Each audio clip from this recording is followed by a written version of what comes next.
Yeah. So, good morning, everyone. Am I good? There is a resound. There's an echo. I think you have two devices on. Yeah, because like from one, my You You mute should one. mute the other one or leave the Yeah. audio from the other one, Priyanka. is it good now? No, there is a echo, Priyanka. It's better than before. You log off the other one.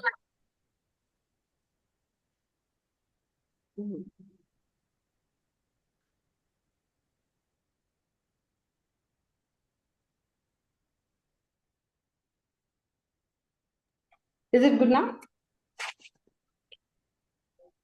Yeah, all good. Okay, yeah, sure. So, hi all, good morning, everyone, and welcome, and a very big thank you for joining on a Saturday morning. It's fantastic to see so many bright minds gathered together here today as we embark on a journey to explore the frontiers of artificial intelligence. Myself, Priyanka Mehta, and I'm thrilled to be your MC for the event. And just wanted to let you know all that we have received an incredible number of submissions showcasing the depth and breadth of talent in this field from various women. And I want to extend a heartfelt thank you to everyone who has submitted papers and shared their valuable insights. Your contributions and what make events very possible like this. So before we dive into the fascinating world of AI, I would like to take a moment to invite Preeti and Smita to give a brief idea about the special initiative. Hi. So I would like Preeti to chime in. Preeti, over to you. Thank you, Priyanka.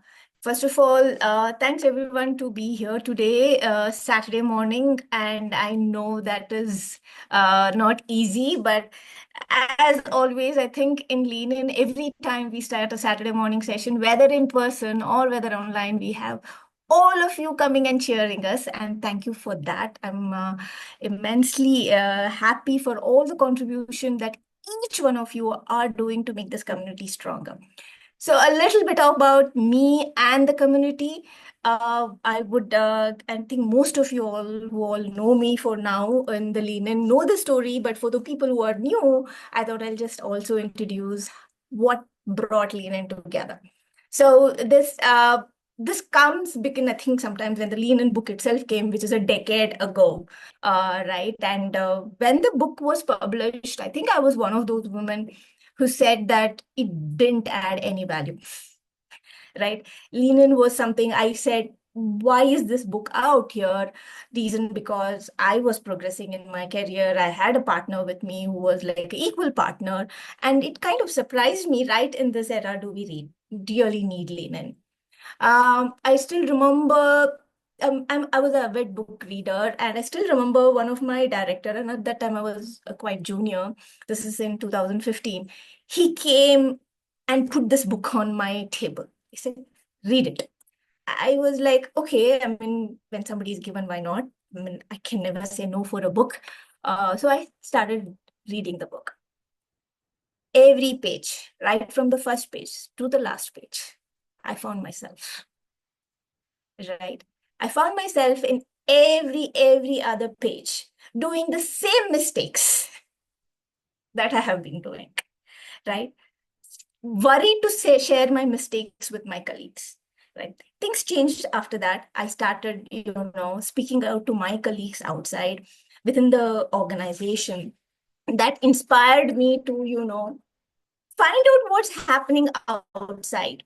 And that's where, a coffee table conversation became a community. Started with few women, and then it is today we have grown up for 4,500. We are close to 8 years.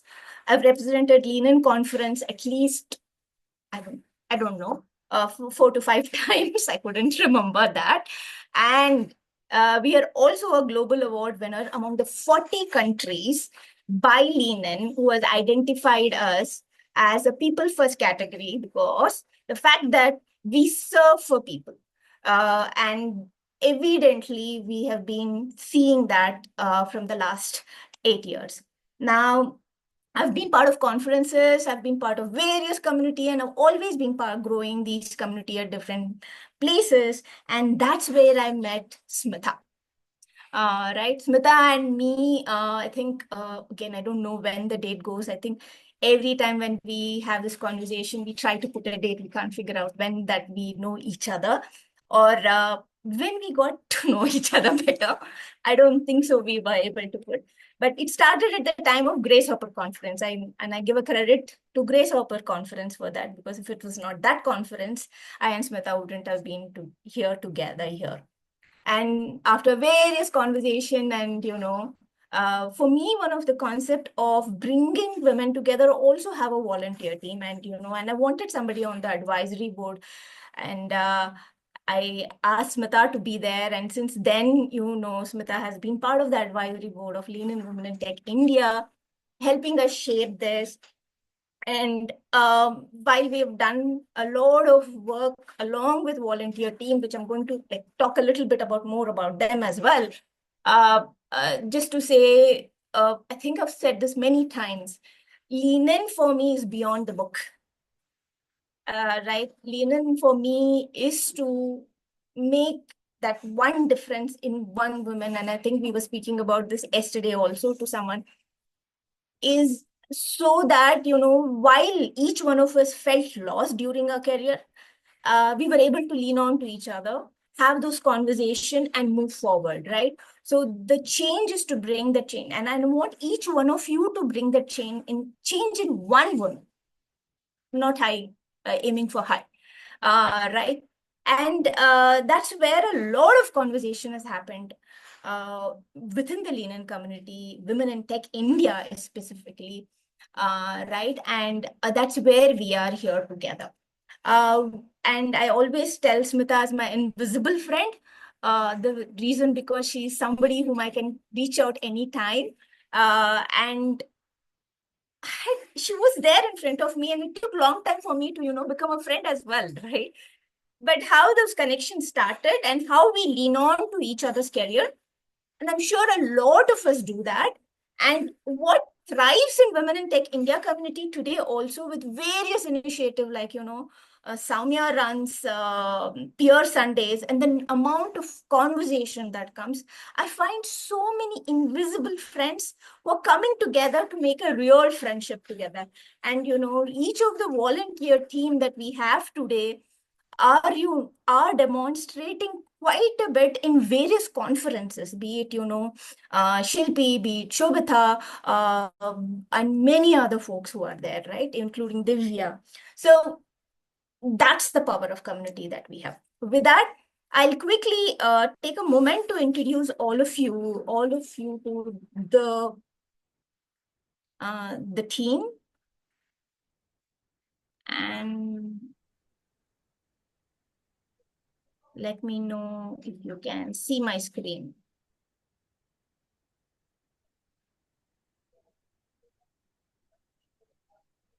So I founded Lean In Women in Tech in 2016, and today we have 4,500 plus women in the community. We have various WhatsApp groups. As you become the member, you will see the number of initiatives that we run. Smitha has been part of advisory board. Every year we have NLP leader, that's somebody who represents us at the global level. And this year, 2025 to 2027 is Soumya Gopal. She takes over this from Shobita, who was our NLP leader since last 2 years, right?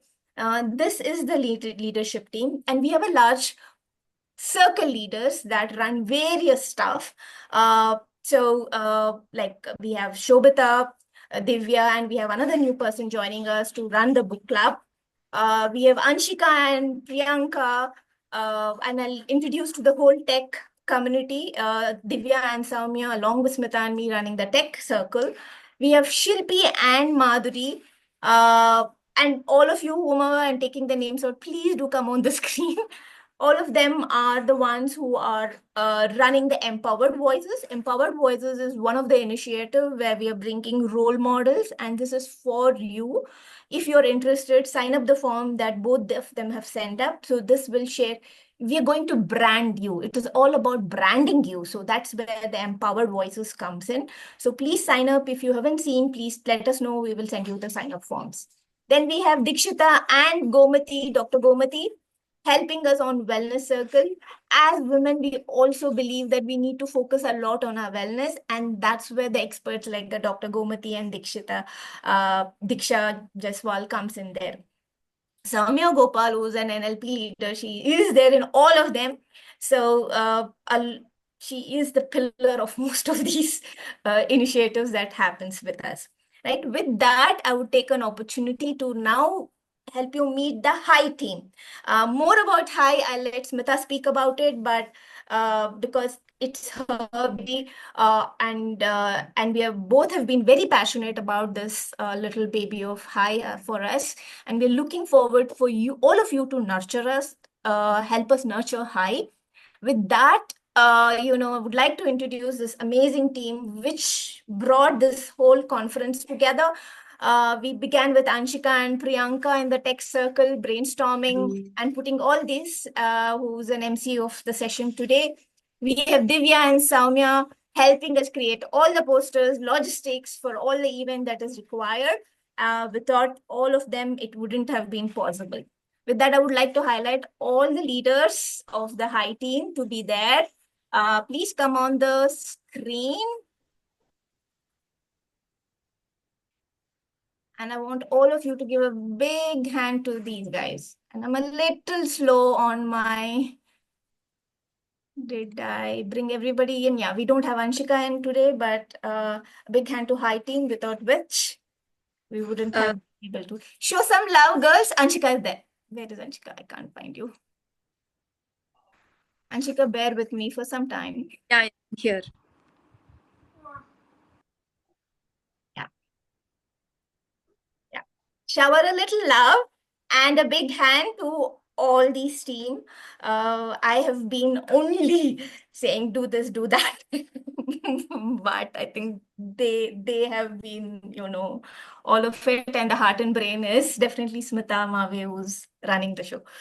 Thank you so much. With that, I hand over to Smita to take us through HI before we ask the speakers to speak. Thank you.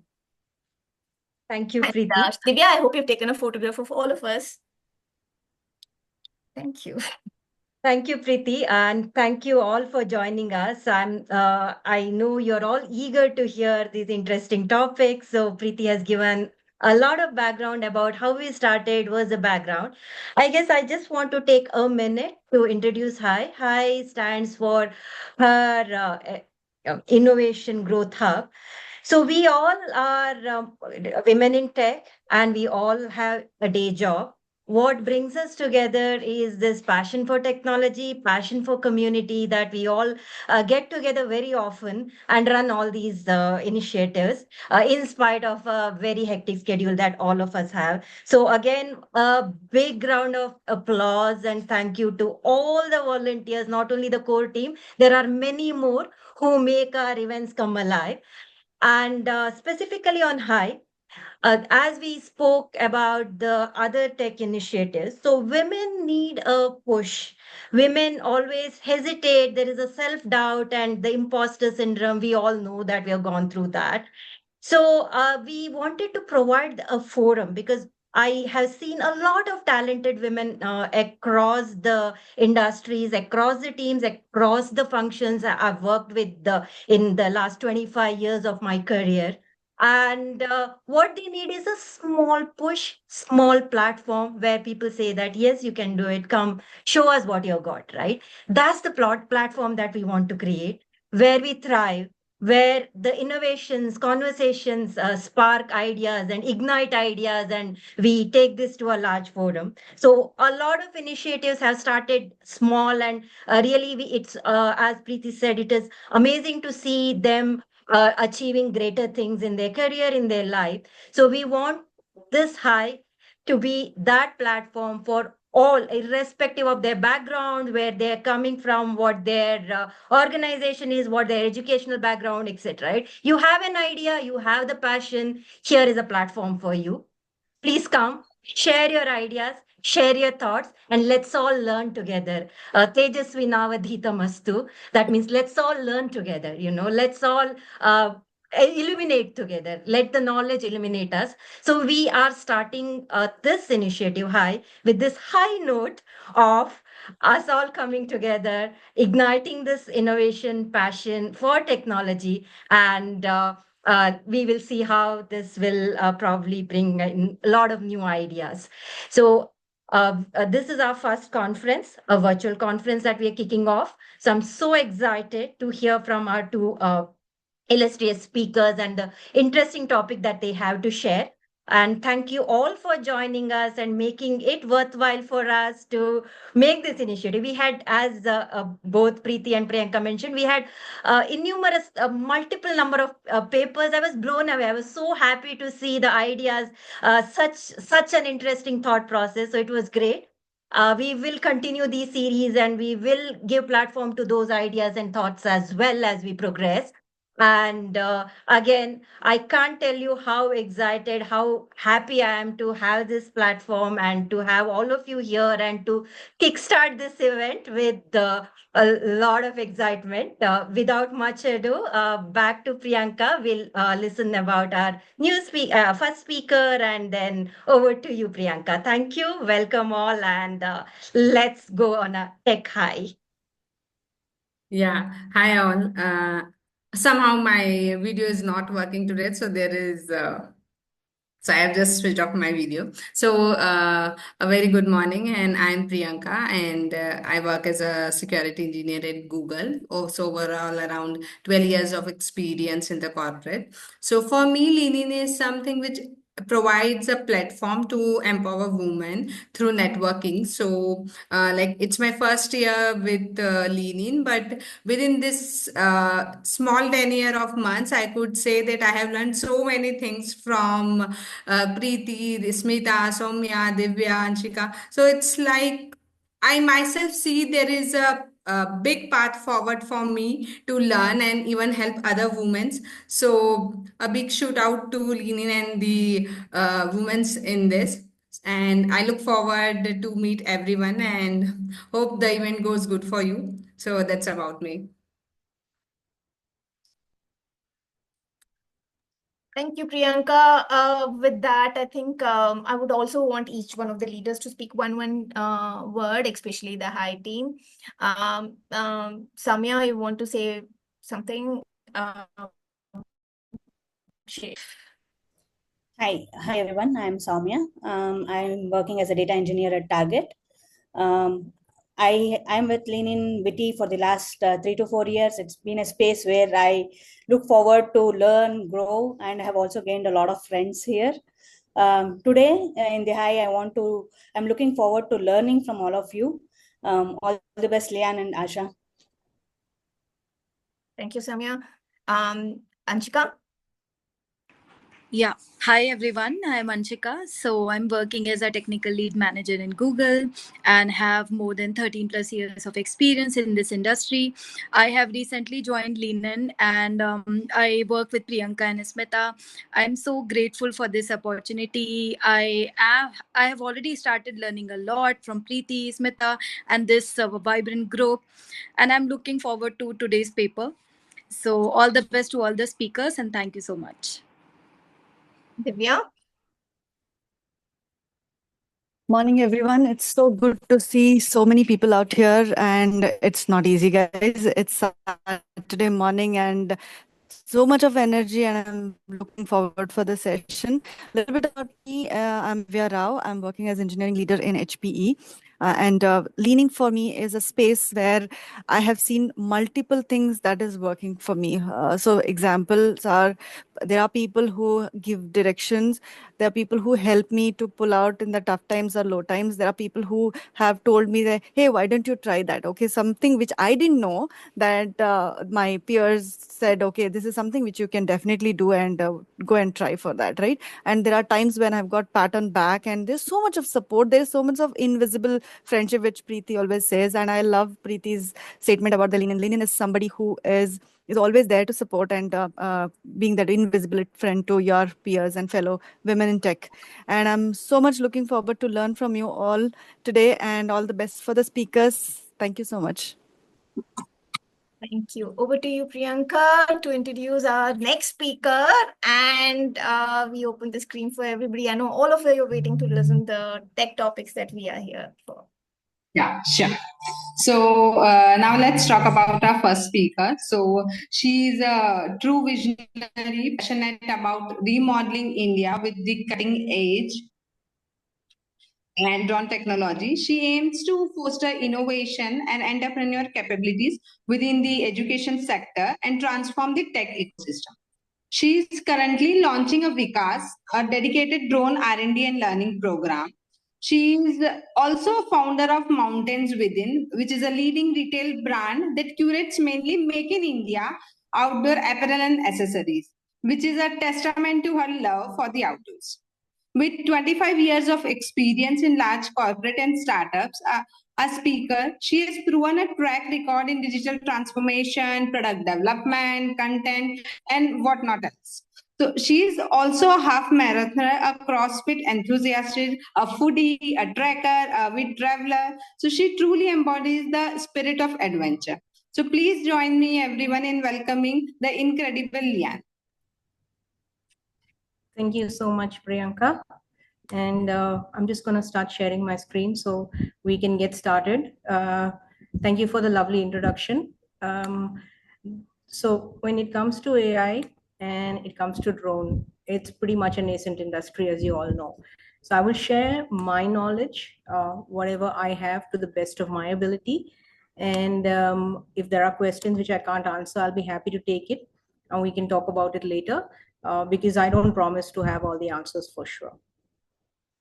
I'm gonna, and I don't know about the latency and the speed of the slides. So if you guys can't see, just stop me at any time and let me know.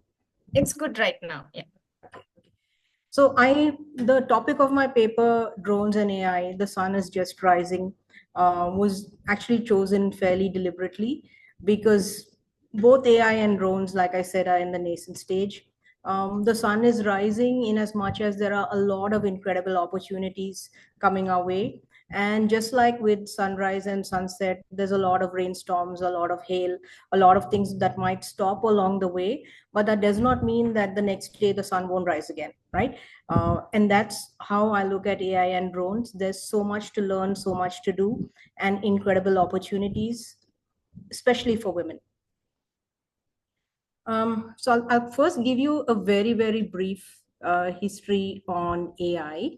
And I also want to call out the fact that when I look at drones and AI, I feel AI is developing literally at the speed of light, right? And the brief history is that in 1950, there was not much known until Alan Turing came out with one paper, which was Computer Machinery and Intelligence, right? And his concept was that the idea that a machine can actually exhibit intelligent behavior that is literally indistinguishable from how a human would react. That was the basis of his paper. And post that, his paper led to a conference in 1956 in Dartmouth, and that's really called the birthplace of AI, right? So that laid the foundation, I would say, or the groundwork for a lot of research and development that happened. And since then, AI has gone under a lot of transformations, right? In the 1980s, there were rule-based systems, expert systems. Then you quickly fast forward to neural networks in the early 2000s. And everything went in kind of literally ECG lines, up and down, up and down. And that all depended on if there was a sudden burst in research and there was a breakthrough, that led to a burst of funding. The minute there was funding, there was a lot more stuff that was done. And then again, you know, if things didn't work out again, there was a downturn and then it went up. So that's literally how, you know, the AI developed until the early 2000s. From then, it's just been a burst, right? It's just been a burst, and there's a lot of changes happening on a daily basis, right? Today, when we look at generative AI, It's like what is not happening, right? Every week we're looking at Copilot, we're looking at Gemini, we're looking at ChatGPT. Suddenly there's DeepSeek that comes out of nowhere and changes the entire industry and how we look at computing for AI. So that's literally the speed of how changes are happening. And I wanted to just call out one small thing. Starbucks, right? You wouldn't think a coffee company is using AI, but it's tracking your habits, it's predicting your cravings, it's predicting what you'll order before you brought in. And using AI on their app, Starbucks brought in literally 4 million customers recently, just by using tracking models and making those changes. So the conclusion of this is that AI from 1950s to now, literally the speed of light has happened, changes have been incredible, and progress literally happens minute on minute on minute. Then I want to take you to, I wouldn't call it the dark side, but I would call it the history of drones, where things are much slower. However, if you look at the history of drones, the first unmanned balloon was sent up, I think it was from Austria. They sent up a balloon filled with explosives and for the Battle of Venice. So the idea was send these balloons across the border, it will drop the explosives over Venice, and the hope was they'd win whatever that battle was or war was. Unfortunately, because of wind prediction, which they didn't study, a lot of those unmanned balloons blew back into Austria and literally exploded over the people that sent them up. So that was like the first, I would say, advent into drone technology. And at that time, drone, even now, right, anything which is unmanned, unmanned vehicle that flies is literally what is called a drone. So that was the first history. And then we had the Wright brothers flight. So the Wright brothers flight, I think Kitty Hawk went out in about the 1900s.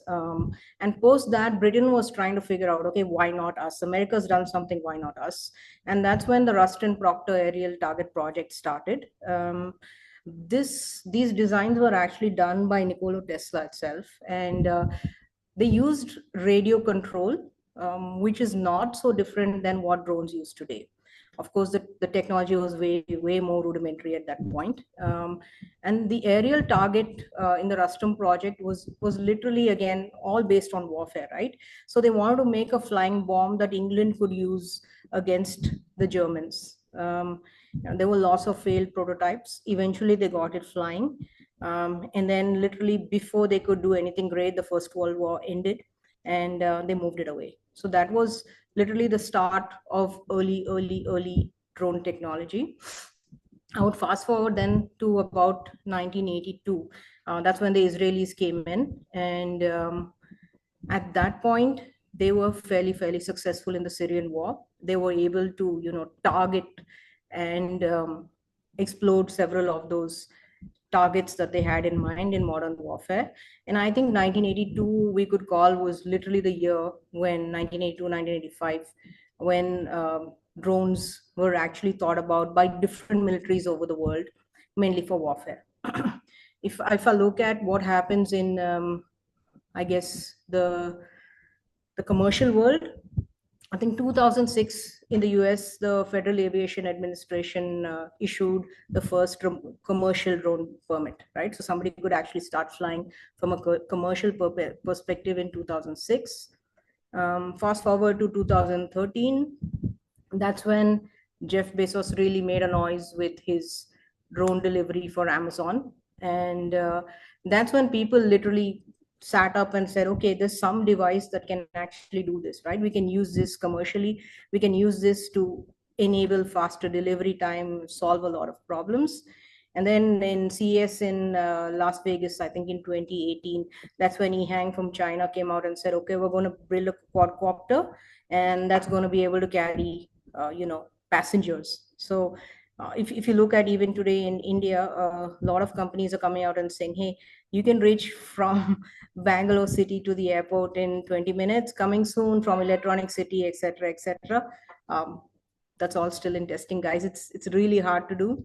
Nobody's been able to actually do it yet. Even from 2018 till today, EHang has done a few successful flights, but nothing is released commercially.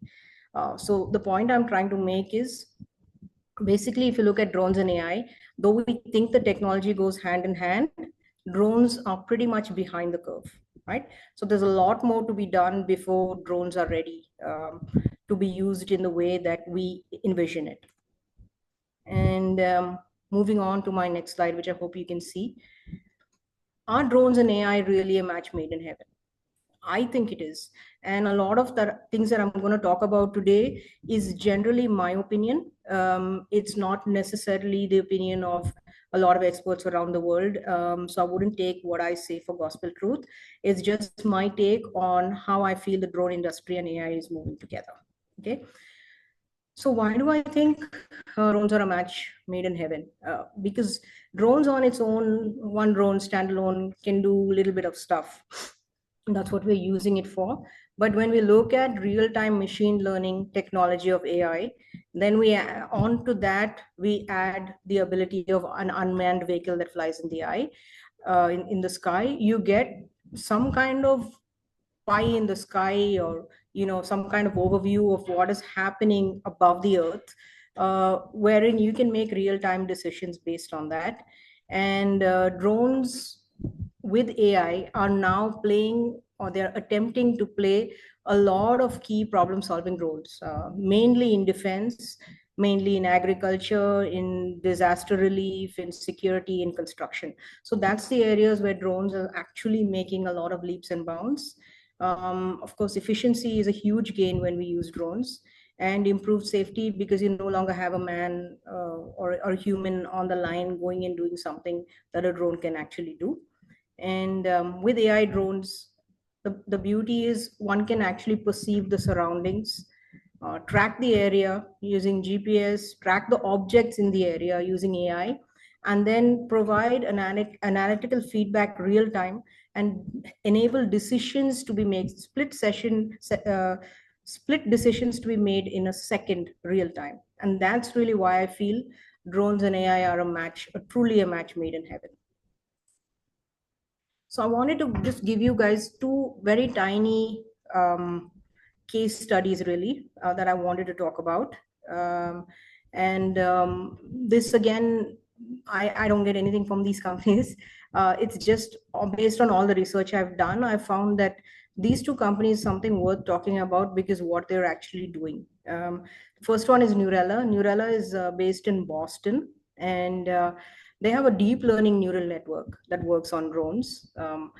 And one of the very interesting things they did was, so basically their AI powered software literally can scan crowds with facial recognition.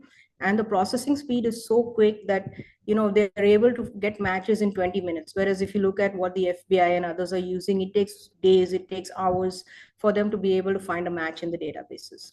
So what Neurela did was it partnered with the Lindbergh Foundation. The Lindbergh Foundation does a lot of work in Africa, mainly in South Africa. And according to the Lindbergh Foundation, I think maybe 1 lakh elephants were killed in Africa during 2010 to 2012, just in 2 years, for poaching, right? So because of that, Neurela said they would partner with the Lindbergh Foundation to actually be able to help control and stop poaching in Africa, using something called an Air Shepherd program, right? So they would be able to monitor extensive areas of the forests, looking for poaching activities. They had got facial recognition on the poachers, recognition or vehicle recognition on what kind of cars or vehicles these poachers would use.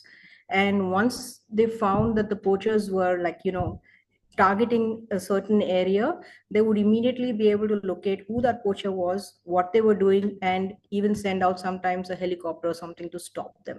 So while they used AI along with drones, they were able to actually fly under the radar, because they would not go straight up into the air immediately. They would fly at a lower level, just trying to get there, figuring out where the vehicles were, sense that, and then be able to stop poachers way before they reached or hurt an elephant, right? So Matt Versace is the guy who leads Neurela Networks, and this is one of the places, a lot of places we see where AI plus drones is basically for military or for gain. But this was something which is actually, making a difference in the world when it comes to our the animal kingdom. So that's why I think Neurela Networks is a really good example of, if you guys want to check out what's happening with AI and drones with a few companies. The next company I want to talk about is called Shield AI. I think they're in San Diego or something like that. That's where they're headquartered out of. And their systems are used across diverse applications, right? They are able to get into contested airspaces. They're able to get into intricate indoor environments. And those who know a little bit about drones understand that GPS denied environments and navigating within that is very, very, very difficult because you're literally flying blind. But these guys have got something called HiveMind software, which is proprietary to Shield AI. And though I wouldn't want you to say you heard it from me, but these guys actively were helping out in Israel in the tunnels, right? There were a lot of deep tunnels that were built across Israel, Palestine, where the hostages were taken. And Shield AI, one of the cool companies that actually were able to get in there and be able to figure out among those people who were the hostages, who were not. Of course, there were a few hits and misses, but that's always that happens when technology is still learning. So they were able to use drones for a good in that perspective. They also do a lot of like high-speed chases for cars, especially in very, very crowded areas where you're not able to figure out after a while if there are 3 black cars going in a row and the cars move around in a way. They have something that actually locks on using AI to a particular device. And that's what I'm trying to show if you look at the image on the left. So all the cars may be tracked, but the one car which they're trying to follow would be the one that they absolutely lock onto using AI. And then they're able to, isolate or stop or send support on ground so that they can intercept whoever or whatever's they want to check on. So that's what happened. That's what's happening with Shield AI. Two companies, Neural and Shield, that I thought if you guys have the time later, you want to look into this a little more, would be companies you could potentially check out. So then let's come to the very, very interesting thing about what's happening in India. So India, I would say we are way, way, way, way more nascent. 2014, until 2014, we had a blanket ban on civilian drones in India, right? There was nothing happening. I mean, if somebody even saw you with a tiny little Chinese drone taking photographs, it was a big deal. Only in 2017 did DGCA actually introduce operative guidelines to say, hey, okay, you can fly a certain type of drone. You can fly them in these areas. You can use them for XYZ purposes. So it's very, very, very nascent in India. 2022 was only when we actually had drone rules introduced. So what would be a licensed drone, what would not be a licensed drone, etc., came in only then. Fast forward 2024, the sector is currently worth, I think, about 1.28 billion. 2030, we're looking at India as a drone hub. It's a very aspirational goal of 4.83 billion. That's because it's a triangle of 3 kinds of support. One is all of the tech innovation that is finally happening in India in the drone sector. 2 is the MII, or the manufacturing capability that we're trying to build. And when I say try, we need to understand that it's just trying. We're not yet there. If you look at any drone, I would say still 50-60% of components will come in from China. And government support is huge, right? So in AP, they're talking about in the next 2 or 3 years building a drone city, where that would be a complete hub for manufacturing, where you would actually be able to have the entire infrastructure of how to manufacture drones, of how to build technology on top of drones. The government is really supporting and pumping a lot of funds into that. So because of that, the sector is worth 1.28 billion today. And these are all the different sectors where you can see something moving in the drone industry. Agriculture and defense are, I would say, the 2 biggest. And I'll talk a little bit more about agriculture in a little while. Defense has been there earlier. Just heads up, like as the time check, we just have another 8 minutes for you to wrap up. Okay, then I'm going to go running. So agriculture and defense is where the drone sector is really making some changes. I'm going to talk about really why the drone sector is very nascent for us. Just showing you a few companies. You guys can do your own research on this. Literally every company you look at, it started in 2021. It's got 1 or 10 to 10 employees. It's got 2017, 11 to 50 employees. Very, very tiny companies, right? There are no tech giants playing in this space right now. The funding is also not there, and nobody really knows what's happening. So there are a few startups, stealth startups that are playing, which is why the industry takes time to grow. The limitations are huge. One is, why do something in India when you can get it cheaper in China, right? So that's why a lot of drones are getting imported from China. The R&D time to build a drone and layer AI on top of that is got long cycles, very, very long cycles. Cost is a factor. The supply chain itself is pretty much like the PC supply chain was in India in the early 2000s, completely unorganized gray market. You can go build your own drone if you're a hobbyist, but will that drone give you repeatable results when you lay expensive AI software or something on top of that? Probably not, because all of the hardware comes from a gray market, right? And then when you look at a government sector or even an R&D sector like a college, they want a magic drone. The magic drone will be a drone that flies for 2 hours, but is under 250 grams and can carry a payload of X and can take very, very high res photos and can do everything. But literally, a drone is a tiny piece of hardware. It has limitations, right? So obviously, if you want it to fly for a long time, it needs a large battery. If you need a large battery, that means it will be a very heavy drone. So then that comes into play. So you can't have right now a tiny battery, but a large flying time. So these are all the limitations of drones in India today. We're making some progress, but not as fast as we could. The future of drones in India would be standardized components, right? Can we ever get to a place like we are in the PC world where most of the components, ports, everything is standardized? Shift from only agri. The reason we are focusing on agri today is because there are a lot of government grants. So you might get a farmer who knows nothing about a drone, but he's got a grant for X amount of lakhs, and he therefore gets a drone which he flies or has someone fly. It crashes, it stays in his shed for the rest of its life. So we need to be able to, get a longer trail on drones than just a pilot. We need to be able to get service technicians, L3 technicians, drone integrators, design integrators, and use a lot of open source. We are not there yet. So the next question is open source the answer, right? Open source coupled with a bunch of sensors is literally what can change how drones function in India, especially from an AI perspective. When you have LiDAR, when you have ultrasonic sensors, optic flow sensors, that when it's built onto a stable hardware, you will be able to see a lot of results, right? You will be able to see, I think about 40%, the studies show 40% reduction in operational costs for automation using AI. You'll see 30% improvement in data accuracy in inspection and 50% faster than manual methods. So that's what we're trying to look at when it comes to drones and open source with AI. Now, since I have limited time, I want to spend more on the next slide. This is where I think the future lies for drones. India is a long way away, but when you look at other countries, and I want to talk about Ukraine mostly, because for me, necessity is always the mother of invention, right? So when you don't have something and you're desperate, it's literally a life or death situation. That's where edge-based AI command and control software plus drones are coming into play, mainly for the war. So literally what is happening is they're able to put together a bunch of small swarm drones. When I say swarm drones, it's a bunch of 10, 12 drones working together to eliminate a specific target or bunch of targets.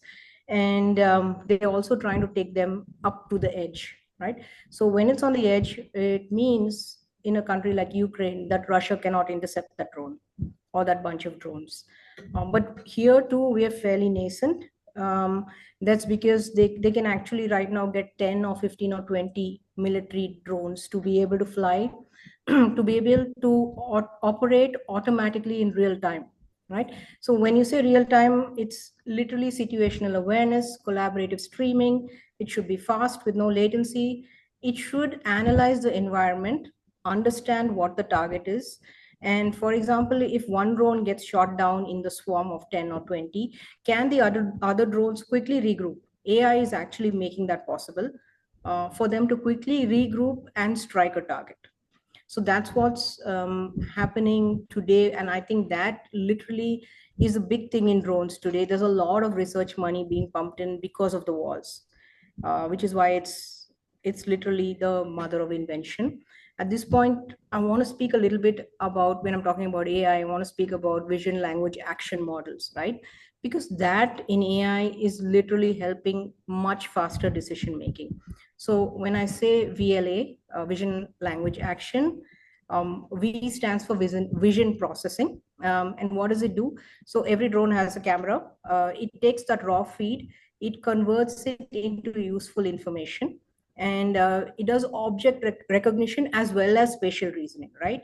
So not only may it identify a shape, okay, this is a bottle, it can judge the distance from the bottle, it can judge the bottle shape and the object relationship. So for example, there's a bottle here, and this bottle is in front of my laptop. So if I have to target a laptop, I have to go around the bottle or above the bottle and get there.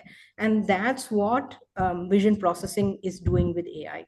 Language grounding, it connects words to action and context. So it maps out real commands.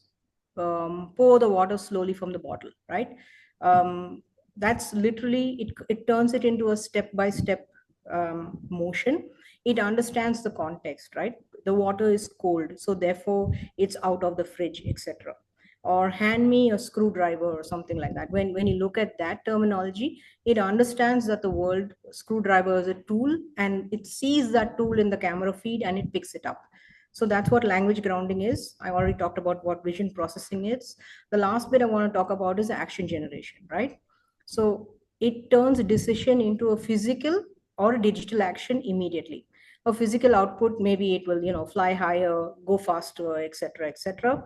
A digital output will actually maybe take a photograph, submit that, and based on these three things, VLA, a decision is made quickly, a complex decision, especially in a battlefield, where you cannot do that with one drone operator, or even worse, 10 drone operators, because getting 10 people to think in tandem together and make one decision, which could be life-changing, is something that doesn't happen. Whereas if you're using edge-based AI commands, it could happen. So I think I'm pretty much out of time right now. So I'll stop here. I had one more slide on security at the edge, which really talks about how drones function using AI in GNSS denied environments. So where there's no GPS, how does a drone really work, right? And that is what is currently the future. Everybody's trying to get AI edge software onto drones. Unfortunately, it calls for a lot more computing power. It also brings up an ethical question, and that's where I want to leave you. Is it right or wrong for an autonomous vehicle using AI to make a decision, which could lead to serious consequences, which is literally life and death, right? So that's an ethical question which people are still trying to solve. The EU is leading that. So there's a lot happening in that space if you want to read up about AI and drones and security at the edge. So guys, I think that's it for me. My goal is to get a lot more women interested in drones and AI. Drone is, it's not rocket science. It's just a piece of hardware, 29 SKUs in a bomb tied together and it flies. That's what a drone is. When I went to AI to talk about drone conference, there were only 2 women in the room. I was one of them. So literally we need to change that. And I'm looking to all of you wonderful ladies in the room to make that happen. That's it from me. Thank you. Thank you so much, Liane, for this insightful and inspiring presentation. It is truly exciting to see the potential of drone technology in shaping the future. So I would be very much excited for this. So I'll just open up for the audience for any questions. I won't be able to take much questions because of the time limit. So I'll just restrict it to 2. So it's open up if anybody have any questions for Liane. Hi, Liane. Thank you for that presentation. I would definitely want to get in touch with you. As mentioned earlier, we are into agriculture, and I would like to know more about how effectively we can use AI and drones in agri. And I would like to discuss what we are currently doing and how you could help us. That will be really nice to connect with you. Sure, So, Lija. my absolute pleasure to share. I mean, I think in this space, we're all learning together. Every day there are changes, there are setbacks, there are advancements. So be happy to help in any way I can, and we'll be happy to take any questions from you at any time. Thank you. Thank you. And on the same note, Gija, I would urge everyone here to connect with each other on LinkedIn. And LinkedIn also means like building connection with each other. So I would urge everyone to connect with others on LinkedIn. Any other question do we have for Liane?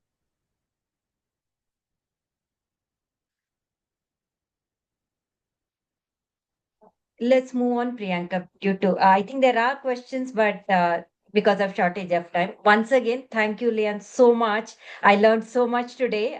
It's so inspiring to see the work that you're doing, and of course, I guess we have a lot to do in drones, and we'll see many more ideas, startups, and innovation coming from this group. Thank you so much. Over to you, Priyanka. Yeah, sure. Thanks, Smita.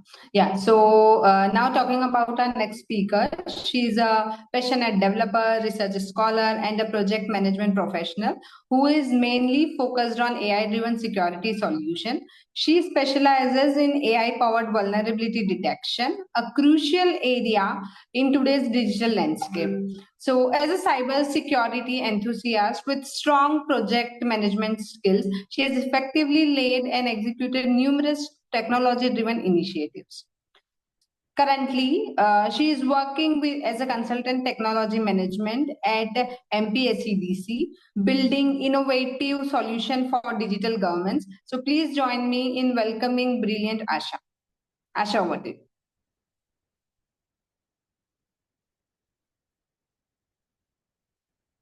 Asha, are you there? Oh, sorry, I was talking on mute. Thank you so much. A very good morning to all ladies. Okay, let me share my screen. Let me know if I am able to see my screen.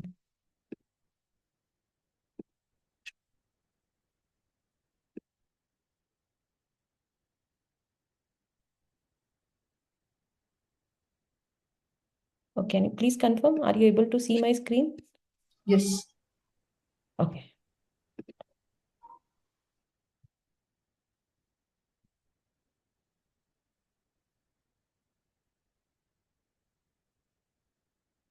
Okay, so basically, I have chosen this topic that is the darknet traffic, which is so emerging in the AI field. Like we are seeing a lot of scams happening, and many people today are getting scammed because of this.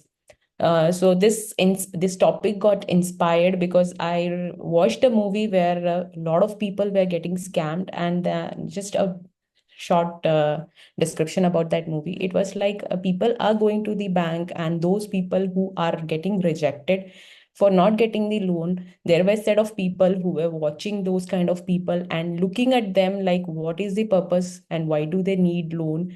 They were standing and understanding the trends of the people, and then slowly they started scamming those people. So from there, I understood that there is a need and awareness to be spread among people who are getting scammed by all this. So like that, I have found out this topic, like what are the threats in darknet traffic. And as we are all seeing that AI is an emerging technology where everything is happening through machine learning models. So I've just introduced a paper also in this, which we'll talk in later about like what they have done and how they have found out some of the security threats in the darknet traffic. So the agenda is I'll be talking is what is darknet, and then what is the structure of the darknet, how darknet was started and framed, and how to analyze that darknet traffic, and what are the threats that are ongoing in those world. And is darknet really untraceable? Because people think that if we are doing any illegal activities or anything behind the using some VPN or something, it is untraceable, but it is not like that. I'll talk about that also. And then some machine learning models for darknet traffic analysis and what are the key findings in that paper. And then the case studies where the darknet was traced and it has been shut down right now. And then practical applications where we can use what has been the machine learning model, what has been used in that paper. So I think most of you might have heard the word darknet in their life. It is a journey into the hidden layers of the internet. It is very rightly said that this is the part of the internet which is not at all detected, and people are using it very in a large scale, especially the hackers, and there are multiple activities going on. So the first point says that the part of the internet which is not indexed by the search engines. If we are using the normal Google search and the Bing, it is we are able to open Wikipedia and Amazon. But these are those part of the internet which is not indexed by the search engines. And it is accessed. Then how do we access it? It is getting accessed by the specific softwares like Tor or the I2P protocols. So why it is using is the individuals communicate and transact without revealing their identities and the location. So they are hidden behind a VPN, or I can say that is a network which is not easily traceable by any of the even the government is trying to trace them. So they are not able to trace such kind of people who are doing these transactions, because everything is happening in the cryptocurrencies. And basically, this platform is used for illicit activities like illegal trade and cybercrime. So there was a darknet, a Silk Road activity, a Silk Road named what I can say is a company which was using darknet, and that was doing illegal trade of drugs and all, which I'll talk later in the slides. So that like for using that type of activities, the majorly the such type of hidden layer of the internet is used. So what I discussed is in the pictorial format. Here we are displaying it like if we see at the surface web, that is the web where we can see, and it is available to the world, where we use the search engine like Google, Yahoo, and the Bing, which is next is the deep web. Deep web is something we can, it's a kind of an example which we can say as a company intranet, which is over internet but is not easily accessible because it is in the intranet. So that covers the government records or the legal documents or any financial records. Below that, we have the dark web, where all this is but completely hidden from the internet world, which cannot be even indexed by any search engine. So where all those type of drugs and illegal information, and even now the emerging ransomware as a service is also given by the hackers under the dark web. So why do we have to analyze this traffic? As I mentioned in the first slide itself, because of the ongoing cyber threats which are originating from the darknet world only. Many people are hiding their identity and developing something which is threatened to the society. So all the criminal activities like ransomware, illegal trade, and cyber attacks are planned and executed there. People come there and hide their identity, do their work, and perform these activities. So darknet traffic is that particularly we are identifying the patterns in the traffic, what is happening, because there are many communities which have posted also such type of activities, like what are the discussions going on there and what kind of threats are emerging. All that has been posted there. So understanding those traffics, we can identify that in early stage itself, whether it's a threat or not.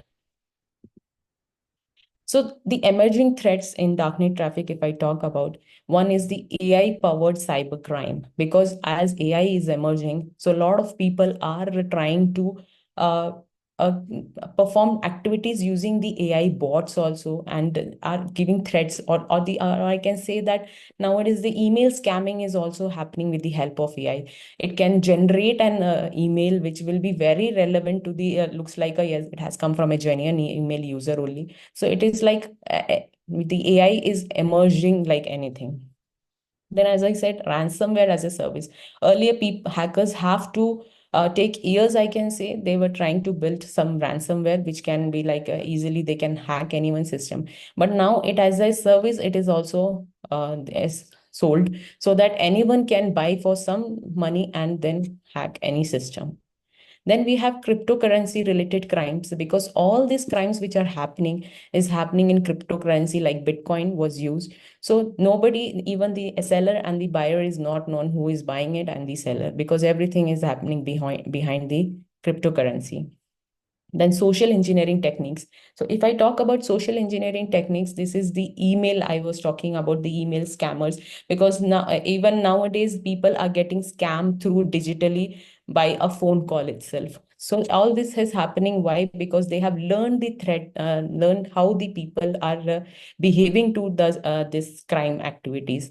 Now, if I talk about a senior citizen also, if any call or any email they receive it, they are not tend to see that it is a legitimate email or not, because they are so curious that they click on the any links, and that's when the game happens. Then decentralized darknet markets. If I talk about this, even as an AI in the darknet also they are emerging. They are using blockchain technology so that they cannot be easily traced. So everything is emerging in the darknet world also. Then, as I said, is it really untraceable darknet if people are behind the darknet and doing some activities? It's not that the case. Why? Because traffic analysis, one of the pattern, if we are following that, checking out the pattern to detect how many what are kind of activities happened. So the ISPs and the intelligence agencies are still now able to detect the darknet activities. But only thing is that the surety they are not getting, because where we are lagging is the surety, that is this a genuine traffic or is this a malicious traffic, is the point which we are not able to still understand. And definitely AI will help us on that. Then the compromised exit nodes. What does it mean is the unencrypted traffic, because everything in darknet is unencrypted. People are sharing their data, which goes to different multiple nodes, which is all encrypted nodes, and it will be before reaching the destination. It has to travel to multiple rules or the multiple relays it has to follow, and all that are encrypted. But what in case any node is unencrypted? So in that case, it will be very useful for the intelligence agency to identify such nodes and find out the activities, what is happening. Then we have browser fingerprinting. This is like normally how we use our browsers. So if we enable JavaScript, some plugins, or if we are accepting the cookies, so it is also open, right? If a normal user forgets to close all this, so he has opened his browser activities to be tracked. Then the honeypot operations.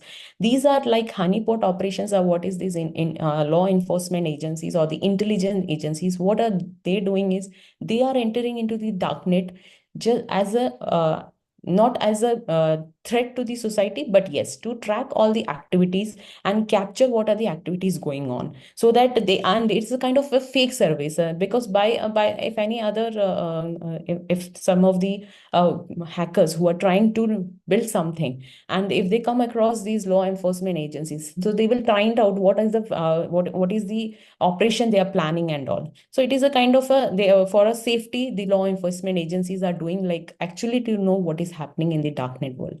Then is the human error, which happens through silly mistakes. As I mentioned, like if they click on some links by mistake or something, they have opened their computer for the to analyze the traffic for the public. So that is the common mistakes which do. So by all this, it is not purely said that darknet is untraceable. Yes, we can trace it, but it takes years to trace those traffic, understand the traffic, to identify between genuine and the malicious activities. So before getting into one of the model for darknet traffic analysis, I want to know like why there is an AI, why we have to use AI, and before how it was working. So first of all, before how it was working was everything rule-based. Methods were used. I think Lian was also mentioned in between. So a rule-based means we are using the if and else condition, and if for a particular case that condition is not, it doesn't know that how to react. So it is everything was happening with the rule-based methods only. Similarly, when AI came, it can learn and detect the identify the patterns or the anomalies which are there in the darknet traffic. So there are some of the machine learning models like supervised learning, which is a labeled data, or we are mapping the data with some kind of label so that it is easy for the classification. And there are tons of data which are already trained on that, which is we are able to guess that this is a correct data or not. So some of the models which are used in this is the random forest, SVN, and the deep neural networks. So here we'll be talking about the deep neural network. I'll be talking in next slide about this. Similarly, we have unsupervised learning. Unsupervised learning is something where it is unstructured data or unlabeled data, if we say. That is, we have to cluster them. Like some of the methods which are used in this is the clustering, autoencoders, and the isolation forest. We are clustering, the grouping similar, the clustering or grouping the similar type of patterns or the data into one. Then we have the reinforcement learning. I think this is the most trending in the market because DeepSeek and ChatGPT are also now what we were using is at the background they are using is the reinforcement learning because what it does is the kind of action which it performs, it is either awarded or it is not awarded. So if it does a good work for the operations, what he has done, it will be awarded. So like that, this model is learning quite a lot and it is trying to adaptive learn. It is adversarial learning, which is doing at the background. Then deep neural network, this is the kind of a deep neural network that is called as long-term short memory. So the paper which I was about to discuss in this, which is used for identifying the darknet traffic analysis is using the LSTM, that is the long-term short memory, long short-term memory. So this is a kind of a recurrent neural network. So what do you mean by recurrent neural network? Which has the memory to store the past information. Since now I talked about darknet traffic analysis, it takes years. So you are understanding the tons of data, which is on yearly data or the time series based data. So recurrent neural network has that power to store the past information used for sequential data. And sequential data is nothing but the time series data where the order matters. Suppose if you are even reading a book, so which has multiple chapters, it's not necessary that you will remember everything what is there in the first chapter. You will just take out the base points which needs to be continued to be a part of the second chapter. So similarly, this network also follows that. This methodology also follows that. It keeps a point of what is required and used to be useful for the next layer. The very example, which a trending example, which is they're predicting the next word in the sentence. Suppose if I give an input like I love, so output it can be pizza or coding. It can be anything. So how it is able to identify the next word? It is based on the context what you have typed already before. So like that, it is able to identify that. And suppose if I write a sentence like I love machine learning. So I just write I love, it automatically detects that my next sentence will be machine learning because I have been searching through machine learning. So it has the capability to keep in memory what I was searching before. Similarly, for stock price analysis, like many of them have used this in the stock predicting also because it can say what will be the stock price today. Why? Because AI is able to learn the past price analysis and what was before it was how much was predicted and today what it can be the price. So how does it handle sequential data? There are, before handling, I want to talk some examples also, like in the speech recognition, which is like everyone's phone, we have a voice assistant, Siri or Alexa based. So we have all this which understands our language and converts them into, delivers them in the form of the language which the other system has to understand. And other one is the tech prediction, like chatbots. Like if I'm basically working for a government agency, so I have seen that that Bhashini is an emerging platform which is coming because Bhashini, if you have seen that most of even the farmers has to not do anything. Earlier, farmers were not able to even know how much balance is there in their account or how they are going to which is the land which is best for agriculture and all. Now, with the help of these chatbots, they can just talk in their local language and immediately they will get a response in the local language. So how it is happening? Because they are models trained at the back end to understand their local language and translate it to translate the response in the same language back.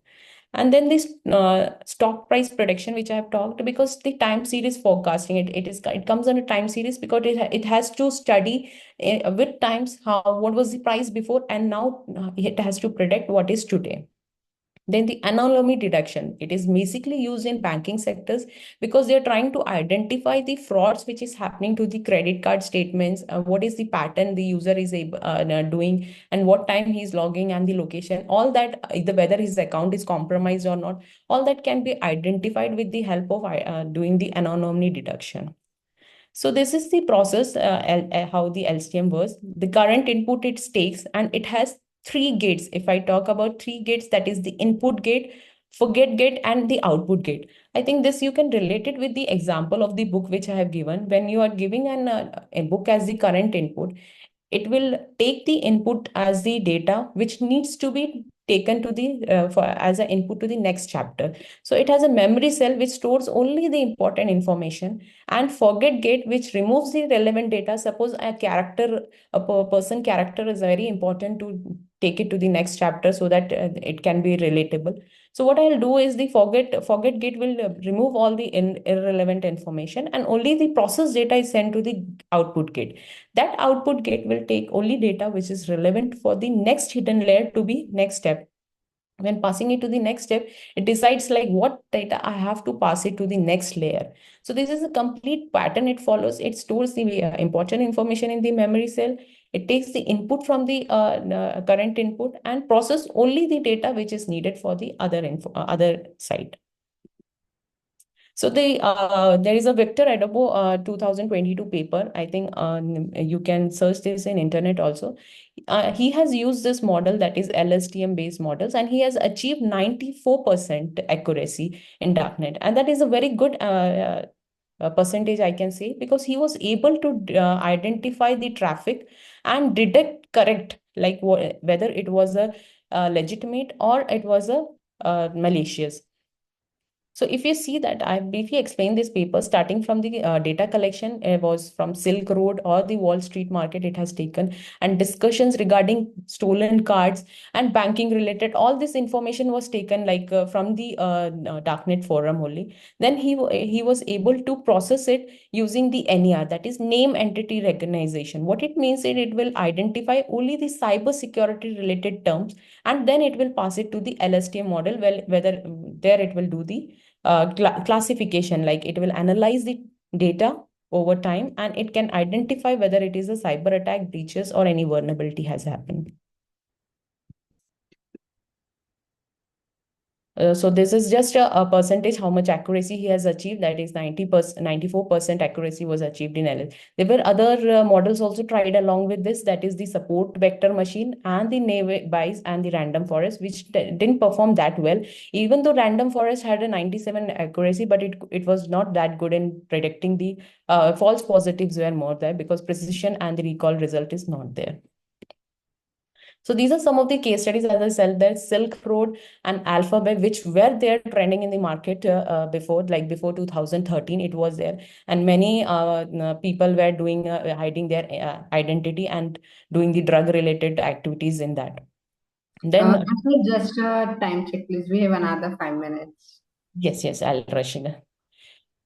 Alphabet, we have where the darknet marketplaces were shut down through international cooperation and law enforcement agency. As I said, that there's a honeypot operations happening at the darknet, where these law enforcement agencies keep track of the transactions, what these hackers and these scammers are doing.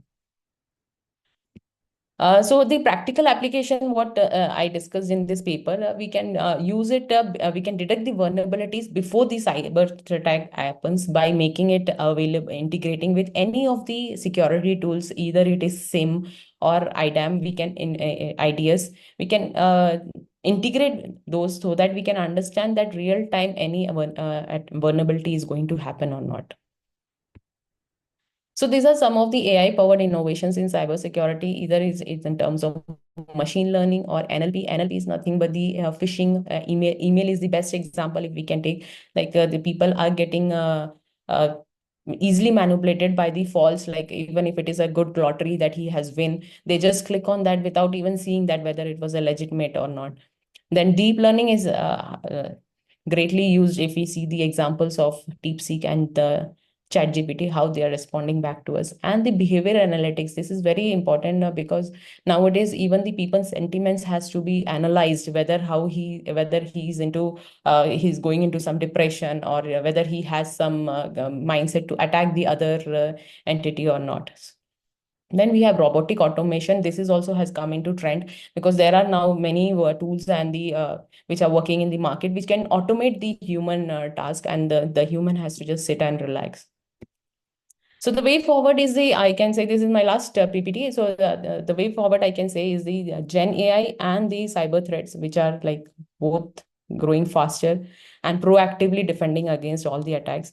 And in the latest cybersecurity outlook, which reveals that 66% of organizations are acknowledging that AI as a transformative force in cybersecurity, but only 37% have adopted it. So there is a very we are lacking behind. So I think we all the organizations, and especially when security is the major challenge, so we should adopt, and before any vulnerability comes, we should be ready to defend that. So if we implement all this, we are good to achieve the automated threat response, anomaly detection, and real-time threat analysis, reduce the false positive, and proactive threat hunting. And that's it from my end. Thank you, everyone. Yeah, thank you, Asha, so much for sharing your expertise on to the AI-driven security. Your work is vital in ensuring a safer digital world truly. So, with the short period of time, I'll just open up for one question for Asha. So, if anybody has something for Asha, please go ahead.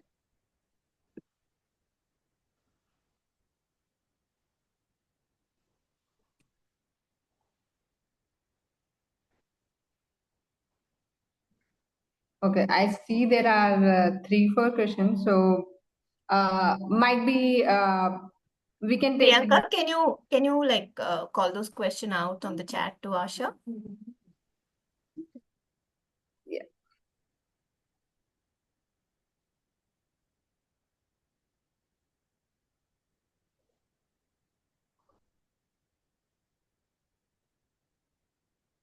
Other questions in the chat, you can use the chat as well.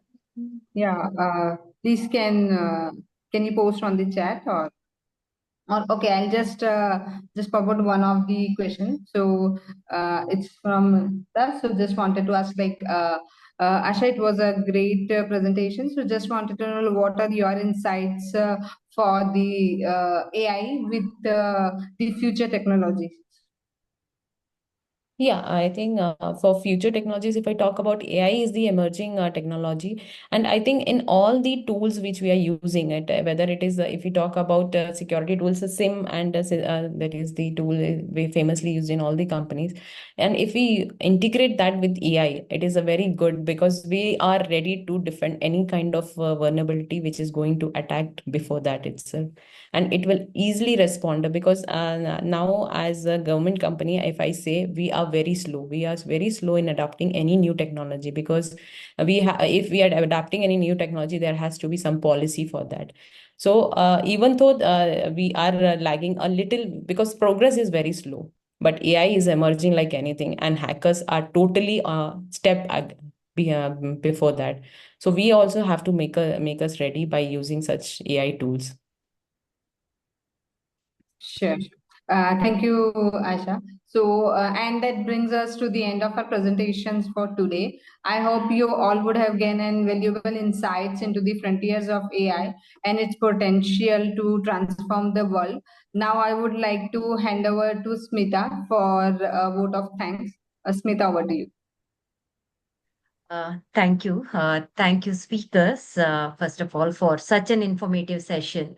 Really learned a lot today. I would want to start thanking, first of all the people who have submitted the papers. As I mentioned, the papers were really interesting and great, and it was our pleasure and our core team and the review committee's pleasure to review and go through all these innovative ideas. Secondly, all the participants today, this was a Saturday worth spending. This time was worth spending learning something new, interacting, networking with you all. Thank you for spending this valuable time with us and making our initiative successful. Then mostly our core team who, in spite of their day job, have stretched late night conversations and preparations and even till the last moment, like trying to make this work. So thank you so much, core team. You are our strength. And also all the supporters and the allies we have and the people who have patted our back and participated and encouraged us, saying that what a great initiative. So I'm really, really humbled and also happy and satisfied to see that people, the response from the crowd, less response from the network and response from the community. I'm really looking forward to keep up this momentum and take this initiative forward. Let us all make high really go high and pun intended. And with that, again, thank you, Preeti, for your leadership. Thank you for all the lean in volunteers. And with that, over to you, Preeti, for just to you. Thank you, Smita. And I can't say what I should say. I would +1 to all Smita said. I first of all would love to thank all the people, the volunteers team, circle leaders, everybody to come together for making this happen and spreading the word. And thank you for all the community members to showing so much of contribution. And this is what I always say, the first contribution will come from you while you invest in yourself. So thanks for taking this time and investing in yourself to listen to our amazing speakers, Asha and Leanne. Those who have already submitted papers, and please don't be disappointed. We are working to see what we can bring the best from all of you, because these papers were extremely valuable and they were very good. To be honest, we did have very tough time to select the papers, but thank you for all the amazing contribution from each and every one of you. But the last thing, I would like all of you to come on the screen so that we can take a quick snapshot of all of us together.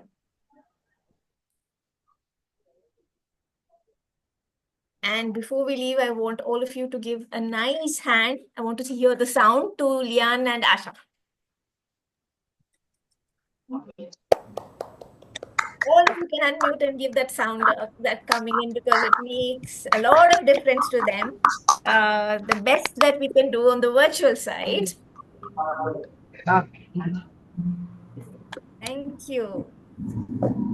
Thank you, everyone. Divya, over to you. Let us know Yeah, when you have to last smile. half minute, I just want to request if it's okay for you guys, if more people can join us on the camera, that will be awesome. But I don't want to force you. It's wonderful to see so many bright faces on the screen. Thank you, women. It's really encouraging and amazing to see you all. Divya, Okay, you have so two screens to go through, so you'll have to take. okay, I have put it in gallery mode. Yeah, but you'll have 1 by 2 and 2 by 2. Yeah, let me just figure that out. There's an arrow next to the right-hand side in the middle. Preeti, just help me with that, because I Okay, don't let me see take the snap arrow. in that case. All of First, I you. will also take. Yeah, go ahead. Yeah. Yes, let's go. 1, 2, 3, smile. Yes, just a minute. Hold on there. I need to take another screenshot. Second one. 1, 2, 3, go. Yes. Thank you, everyone, and looking forward for more sessions, both in person and virtual. Wishing you all a very happy weekend. Thank Before we Happy leave, Soumya weekend. will be putting in um, the forms for empowered voices as well as the membership. People who